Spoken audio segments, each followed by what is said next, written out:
my name's Dave and I'm part of the team at Powerhouse. At Powerhouse we refurbish thousands of motorbike brake calipers each year in our specialist workshop, and we wanted to take the opportunity to show you at home how to refurbish a set of motorbike brakes. The calipers we'll be demonstrating on are off the GSXR 1400. We're going to show you how to strip them down, clean them out and rebuild them with the fresh seals. Now before you begin at home, you'll want to make sure you've got all the parts that you need. We recommend these Brake Masters caliper seal kits.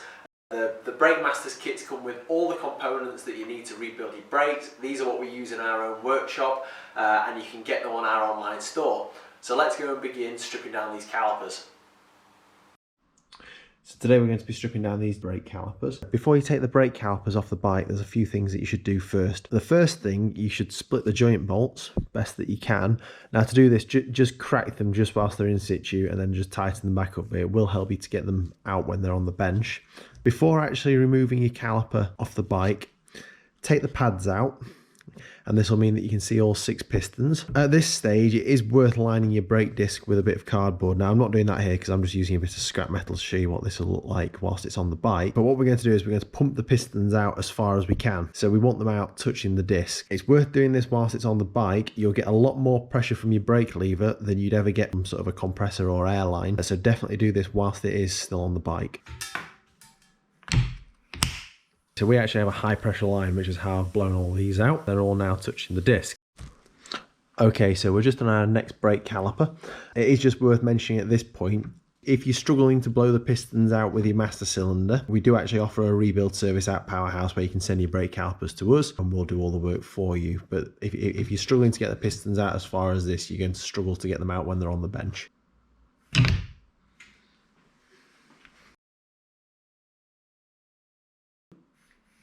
All 6 pistons are out. Before removing your brake calipers from the bike, don't forget to undo your joint bolts, which are these 4 on this particular caliper. We've also got your banjo bolt that you'll have to remove with your brake line attached to it. If you do get brake fluid anywhere, just wash it off straight away with soapy water. But once you've got as far as that, it's time to bring your brake calipers to the vise. Now, before putting them in, we always recommend using a set of soft jaws in there. And we also put a bit of rag in there as well, just to keep a bit of extra padding to save actually putting any marks on the calipers. At this point, you're going to be able to undo the joint bolts.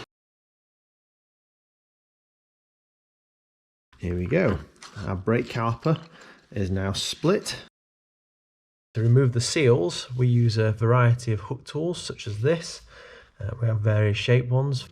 With this, if you just get just under the seal, you'll be able to pull that out.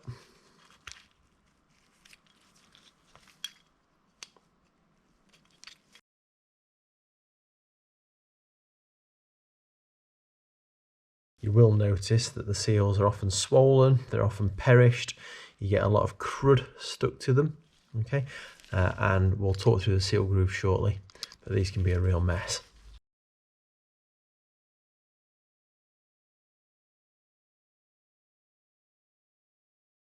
There we go, these are coming out nice and easily. All the seals are out. We also have our joint seals to remove as well. What we're about to do is clean the seal grooves. Now this is not the only time that we'll do these, because getting the seal grooves clean is the most important part of the rebuild process. So we're going to use our hook tool again, right?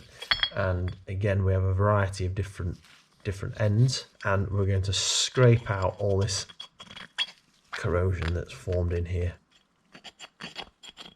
Okay, so give it quite a hard scrape. You can hear it goes squeaky when you actually get to the aluminium caliper casing. You'll struggle to damage it. We've been doing these for years and years. You never scratch the casing. So again, giving that a good scrape round. You see all that fur coming with it. So we're doing the dust seal, and then we're also going to do the pressure seal. Now the part which is hardest to get to on these is the part that's closest to us on the dust seal. Okay, that's the part, this top corner is the bit that receives and holds the most crud. So that's the part to really give attention to, the bit that you can't see.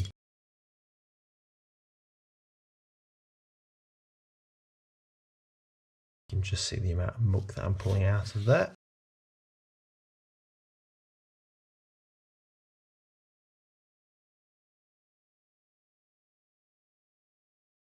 Fantastic. Okay, we've now got the brake calipers, they're all stripped down. We've removed the seals from the seal grooves. We've given the seal grooves a good scrape out, and it's now time to clean the calipers. At home, you're probably going to have to do this in the kitchen sink using some fairy liquid. You can use some white spirit or some kerosene or diesel or whatever it is that you've got at home for using. Just remember to use your goggles and your gloves whilst you're doing it. We've got a parts washer, so we're going to put these in here. There we go. So, with our calipers nice and clean, I think we're going to give these a rinse. We're going to dry them off, and then we're going to clean the seal grooves.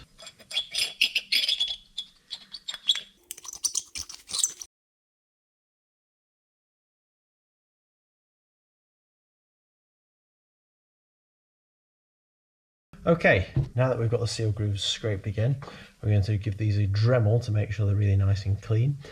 For that, I'm going to use a flat disc Dremel which has got a wire brush attachment onto it. And with this, we need to make sure to get into all corners and crevices in the caliper.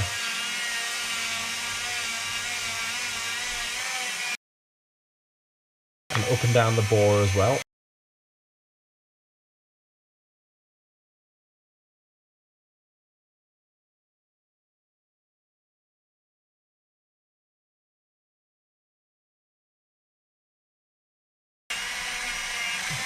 Okay, now that we've finished that, we're going to use an end brush and we're going to do the actual flats of the seal grooves as well as the bottom of the caliper casing as well.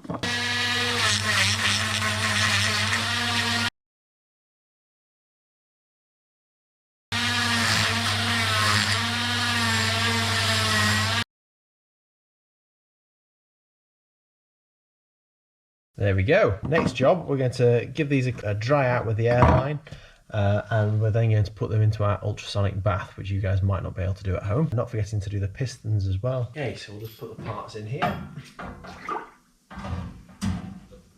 Now that the casings are finished in the ultrasonic bath, we're going to do another optional step for you guys at home. We're going to media strip the casings. The media stripping keys the casings so that the paint will stick before it gets oven baked. Now that these casings have been media stripped, they're ready to go into the spray booth and we're going to paint these. Okay, so we've just got these brake calipers back from recoating. We've then milled the lettering. I've given all the seal grooves a final clean out so that they're ready for assembly now. So what we're going to do is we're going to put all the seals in. We're using BrakeMaster seal kit. In the BrakeMaster seal kits you get the pressure and the dust seals, you get the bleed screws, the dust caps, the copper washers, the joint seals, correct caliper assembly grease as well. You get a free sticker and you also get pistons. So we're going to start rebuilding these. To do that, we want a bit of grease on our finger and thumb, and we can run that round like this. Now to actually locate it in, what we're going to do is just with our finger, we can just pop that into the back of the seal groove and just push it all the way around. We can then do that to all of them. And then we're going to do the dust seals, which are the thinner seal. Exactly the same thing again, and putting it in, just locate it with your finger, and then you can just drop it into the rest of the groove.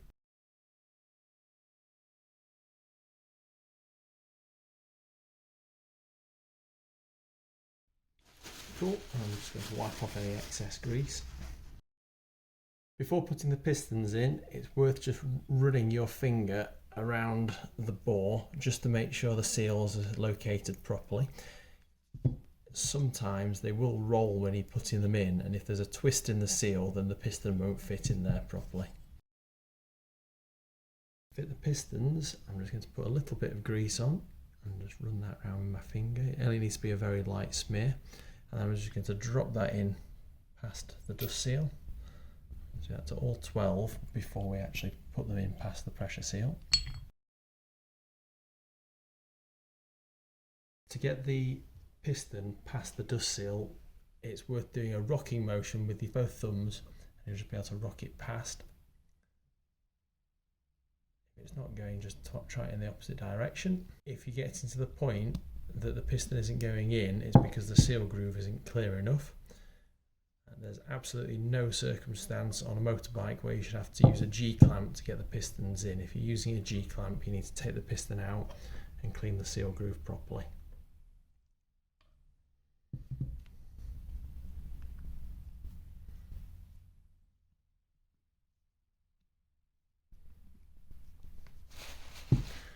So when we're putting the caliper halves together, we need to remember to put the joint seal in.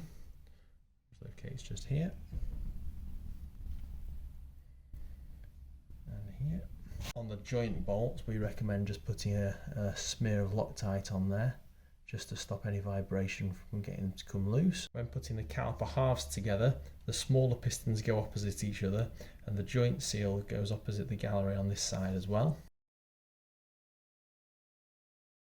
Before screwing this down, it is just worth opening the caliper up and just checking that the joint seal's still in the correct position.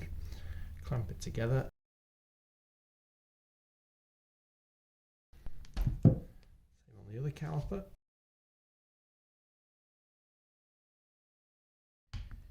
Again, we'll just check that it's still located before we clamp it down.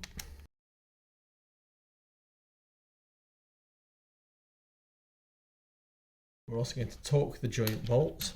An M8 joint bolt is normally torqued at 26 Newton meters. That's often the factory recommendation. Just checking your owner's manual that yours is 26. With the bleed screws, we recommend putting a little bit of Hylamar semi-setting joint sealant around there.